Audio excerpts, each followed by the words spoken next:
জুলাই গণহত্যা ছাত্র এবং জনতা দ্বারা শহীদ হয়েছেন। প্রিয় ভাইয়েরা, একটি ঘোষণাপত্র প্রকাশ করেছেন বর্তমান সরকার।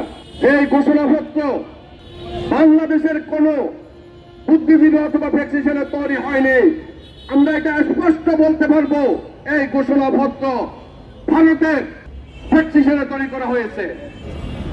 যদি এই ঘোষণাপত্র বাংলাদেশে তৈরি করা হতেন তাহলে সর্বপ্রথম এই ঘোষণাপত্রে পিলখানার হত্যাকাণ্ড এবং 2013 সালে রাতের আধারে হাজার হাজার আলেম হত্যা করেছেন শাপলা চত্বরে, এই দুইটা বিষয় সর্বপ্রথম এটাতে সংযুক্ত থাকতেন।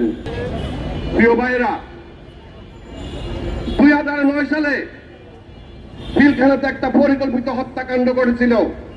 যেই হত্যাকাণ্ড তৎকালীন সরকার শেখ হাসিনা সহ তার দোসরেরা এই হত্যাকাণ্ড করিয়ে 18,519 জন বিডিআর সদস্যকে তারা মিথ্যাভাবে চাকরিচ্যুত করেছেন এবং জলজমের অত্যাচার স্বীকার করেছেন।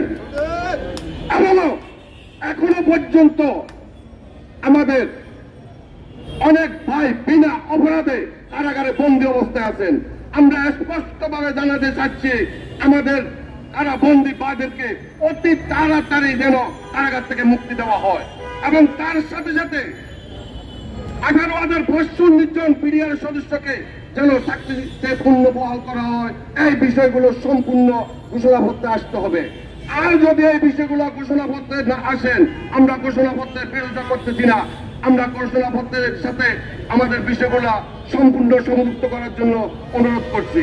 যদি সংযুক্ত করা না হয় তাহলে এই ঘোষণাপত্র আমরা প্রত্যাখ্যান করবো বিডিআর কল্যাণ পরিষদের পক্ষ থেকে। প্রিয় ভাইয়েরা, আমাদের ভাবতে আশ্চর্য লাগে, এখনো পর্যন্ত সরকারের বিভিন্ন জায়গায় আওয়ামী দূষণেরা কাপ্তি মেরে বসে আছেন আর উনারা আঙ্গুলের ইশারা দেশ পরিচালনা করছেন এবং আমরা তাতে পরিচালিত হয়ে যাচ্ছি।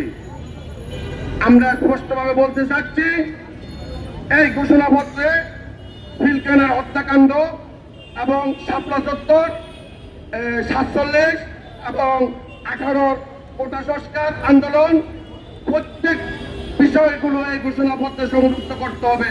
না হলে আমরা আপনাদের সকল বিষয় দেখার পরে আমরা রাস্তায় নামতে বাধ্য হব।